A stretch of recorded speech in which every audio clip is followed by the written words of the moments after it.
కూటమి ప్రభుత్వ ఘోర నిర్లక్ష్యం, యంత్రాంగం వైఫల్యం, స్థానిక ఎంపీ, ఎమ్మెల్యేల ఉదాసీన వైఖరి వల్లే వేటకు వెళ్లిన 6 మత్స్యకారులు గల్లంతయ్యారని కేకే రాజు తీవ్రస్థాయిలో మండిపడ్డారు. విశాఖలోని తన క్యాంపు కార్యాలయంలో ఆయన మీడియాతో మాట్లాడుతూ ప్రభుత్వం, స్థానిక ప్రజాప్రతినిధుల తీరుపై తీవ్రస్థాయిలో నిప్పులు చెరిగారు. ఒక మర్చెంట్ నేవీ, చైనా మర్చెంట్ నేవీకి సంబంధించిన షిప్పులు యాంకర్ను పట్టుకుని మన దగ్గర రావటం మనం చూసాం. ఇది చాలా విచారించదగ్గ విషయం. ఈ ప్రమాదం జరిగిన తీరు, ప్రమాదం జరిగిన తర్వాత ఇప్పటి వరకు కూడా ఆచూకీ లేనటువంటి మిగతా ఆరుగురు మత్స్యకారు కుటుంబాలు కూడా ఈరోజు గడిచిన 4 రోజులుగా శోక సముద్రంలో మునిగి చాలా ఆందోళనకు గురవుతున్నారు. అయోమయ పరిస్థితుల్లో ఉన్నారు. వాళ్ళు ఎక్కడున్నారు, ఎలాంటి పరిస్థితుల్లో ఉన్నారు అంటే అసలు బతుకున్నారా లేరా అనే సందేహం. ఇలాంటి పరిస్థితుల్లో ఈ ఘటన జరిగిన తీరు, ఈ ఘటన పట్ల, ఈ ప్రమాదం పట్ల ఈ ప్రభుత్వం యొక్క నిర్లక్ష్య ధోరణి, బాధ్యత రాహిత్యం మనకు స్పష్టంగా కనపడుతూ ఉంది.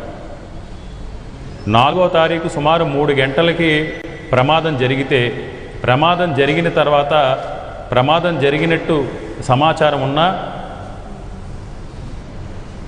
ఆంధ్రప్రదేశ్ రాష్ట్ర ప్రభుత్వానికి సంబంధించిన మెరైన్ పోలీస్ కానీ, కేంద్ర ప్రభుత్వానికి సంబంధించి కంట్రోల్ రూమ్ కోస్ట్ గార్డ్స్ కానీ, నేవీ సిబ్బంది కానీ 5వ తారీఖు 11 గంటల వరకు, 10:30-11 గంటల వరకు కూడా ఎలాంటి సహాయ చర్యలు కానీ, రెస్క్యూ ఆపరేషన్కి సంబంధించిన కార్యక్రమాలు కానీ చేపట్టలేదు. ఇది చాలా దురదృష్టకరం. ఎందుకంటే ఇప్పుడు నిన్న దొరికిన ఎవరైతే ఆ చిన్నాన్ని తీసుకొచ్చిన అతను చెప్పడం జరిగింది, నైట్ అంతా కూడా తిరగబడిపోయిన బోటును పట్టుకుని ప్రాణభయంతో అల్లాడిన తర్వాత తెల్లవారుజామున వెలుతురు వచ్చిన తర్వాత సుమారు 12 నుంచి 15 కిలోమీటర్ల దూరం వాళ్ళు పాపం ప్రాణభయంతో వాళ్ళని రక్షించుకోవడం కోసం ఏదైనా మర్చెంట్ నేవీకి సంబంధించి కానీ, లేకపోతే ఈ వాళ్ళకి సహచర ఫిషర్మెన్కి సంబంధించిన బోటు కానీ ఏదైనా దొరికితే ప్రాణాల నుంచి బయటపడదామని 15 కిలోమీటర్లు సుమారు 5-6 గంటల పైన ఈదుకుంటూ, ముందు రోజు నైటు మర్నాడు కలిసి 12 గంటల పాటు ఈదుకుంటూ వెళ్ళిన తర్వాత కూడా ఎలాంటి సహాయ సహకారాలు, రక్షించే కార్యక్రమం జరగలేదంటే ఈ ప్రభుత్వ నిర్లక్ష్యానికి పరాకాష్ట. అసలు ఆంధ్రప్రదేశ్ రాష్ట్రానికి సంబంధించి హోంశాఖ పరిధిలో ఉన్న మెరైన్ పోలీసులు అసలు దీనికి సంబంధించి పట్టించుకున్నారా? అసలు మెరైన్ పోలీసులు ఈ విషయంలో, ఈ ప్రమాదానికి సంబంధించి మీరు ఎలాంటి సహాయ చర్యలు చేపట్టారనేది కూడా ఈరోజు తెలియని పరిస్థితులు. కనీసం ఏదో మొక్కిబడిగా ప్రమాదం జరిగిన తర్వాత కానీ స్థానికంగా ఉన్న ఎంపీ గారు స్పందించరు, కనీసం హోమ్ మినిస్టర్ గారు స్పందించరు. ఏదో మొక్కుబడిగా సంబంధం లేని పరిశ్రమల శాఖ మంత్రిని పంపించడం, ఆ మంత్రి ఏదో విజయనగరం జిల్లా కాబట్టి వాళ్ళు కూడా వచ్చి బాధితులు వాళ్ళ దగ్గరికి రప్పించుకుని కంటితుడు జరిగి, అంటే మత్స్యకారులు సముద్రంలో వేటకెళ్ళి చనిపోయిన మత్స్యకారుల కుటుంబాల పట్ల కానీ, అది ప్రమాదానికి గురైన మత్స్యకారుల కుటుంబాల, గల్లంతైన మత్స్యకారుల కుటుంబాల పట్ల కానీ, మత్స్యకారులకు సంబంధించిన భద్రత విషయంలో కానీ ఈ ప్రభుత్వానికి ఎలాంటి బాధ్యత కూడా లేకుండా ఉండటాన్ని తీవ్రంగా ఖండిస్తున్నాం.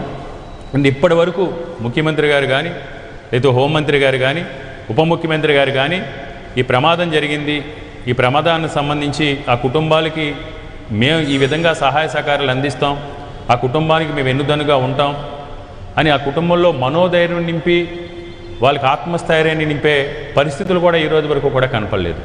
ఎంతసేపు ఈ ప్రభుత్వ ధోరణి ఏంటంటే అధికారం ఉంది, అధికారాన్ని దుర్వినియోగపరుచుకోవటం, దోచుకోవటం, మత్స్య సంపద కావచ్చు, లేదంటే భూములు కావచ్చు, ఇదే పరిస్థితి తప్ప ఈరోజు వాళ్ళు ఆదుకునే ప్రయత్నం చేయలేదు. మేము ఒకటే డిమాండ్ చేస్తున్నాం, అసలు జనరల్గా ఇలాంటి ప్రమాదం జరిగినప్పుడు మినిట్ టు మినిట్, గతంలో కూడా మనం చూసాం, ఎప్పటికప్పుడు ఏం జరిగింది, ఎంత మేరకు సహాయ చర్యలు చేపట్టారు, అసలు వాళ్ళ పరిస్థితి ఏంటి, బోట్ ఐడెంటిటీ అయిందా, వాళ్ళు ఏ దిశగా సముద్ర కెరటాలతో పాటు గల్లంతయ్యారు, అలాంటి నివేదికను కూడా కుటుంబాలకు కానీ మీడియా ద్వారా ప్రజలకు కానీ తెలియజేయాల్సిన బాధ్యత ఈ ప్రభుత్వంపై ఉంది. ఈ ప్రభుత్వం ఈ బాధ్యతలన్నీ కూడా విస్మరించి నిన్న ఇంకా దుర్మార్గంగా, అంటే రెగ్యులర్ ప్రాక్టీస్ అయిపోయింది ఆంధ్రప్రదేశ్ రాష్ట్రంలో. ఎవరైనా వాళ్ళ కష్టం గురించి కానీ, వాళ్ళ హక్కుల గురించి కానీ, వాళ్ళ విధుల గురించి కానీ మాట్లాడితే బాధ్యతారాహిత్యంగా వాళ్ళ పైన దాడి చేయటం, లేకపోతే వాళ్ళని దుష్ప్రచారం చేయటం. ఈ మత్స్యకారు కుటుంబాలు తరపున నేను ఏమైంది ఏంటి పరిస్థితి అని వాళ్ళు నిరసన చేస్తే, నిన్న పోలీసులు, అధికార పార్టీకి సంబంధించిన నాయకులు ఆ బాధిత కుటుంబాల్ని, బాధితులకు అండగా నిలబడిన మత్స్యకారు సోదరుల్ని కూడా నేను బెదిరించే ప్రయత్నం చేయడం జరిగింది. దీన్ని మేము తీవ్రంగా ఖండిస్తున్నాం. మీకు చేత కాదు, మీకు బాధ్యత లేదు. వారి తరపున ఎవరైనా సరే అధికారులపై ఒత్తిడి తీసుకొస్తేనో, వాళ్ళ తరపున మీడియా పరంగా ఈ ప్రపంచానికి తెలియజేసి ప్రభుత్వంపై ఒత్తిడి చేయాలని ప్రయత్నిస్తేనో వాళ్ళపైన దాడి చేసే ప్రయత్నం చేస్తూ ఉన్నారు. ఇది ఎంతవరకు సమంజసం? ఈ రోజు వరకు ఈ రాష్ట్ర ముఖ్యమంత్రి చంద్రబాబు నాయుడు గారు గడిచిన 4 రోజులుగా ఎప్పుడో జరిగిపోయిన పెట్టుబడులకి శంకుస్థాపన పేరుతో, ఎప్పుడో వచ్చిన పెట్టుబడులకి ప్రారంభోత్సవాల పేరుతో షాప్ చేసి కాలయాపన చేసి ఆయన అయితే రెగ్యులర్ ప్రాక్టీస్ అయిపోయింది. రీల్స్, స్కిట్లు చేసుకుంటున్నాడు తప్ప ఈ రాష్ట్ర ముఖ్యమంత్రి గల్లంతైన మత్స్యకారుల గురించి కనీసం బాధ్యతగా వ్యవహరించిన పాపాన పోలేదు. మా యొక్క డిమాండ్ ఒకటే, తక్షణం ఈ మత్స్యకారులకు సంబంధించి కేంద్ర ప్రభుత్వ బృందాలు ఎలాంటి సహాయ సహకారాల విషయంలో ఏ విధంగా స్పందించారు, మన హోంశాఖ కంట్రోల్లో ఉన్న మెరైన్ పోలీసులు ఏ రకమైన బాధ్యతతో వ్యవహరించారు ఈ మత్స్యకారుల్ని రెస్క్యూ చేయడంలో కానీ, వారు రక్షించడం కోసం కానీ, అదేవిధంగా ఈ మత్స్యకారుల కుటుంబాలకు సంబంధించి మీరు ఏ విధంగా భరోసా ఇవ్వబోతున్నారు అనేది తేటతెల్లం చేయాలని డిమాండ్ చేస్తున్నాం.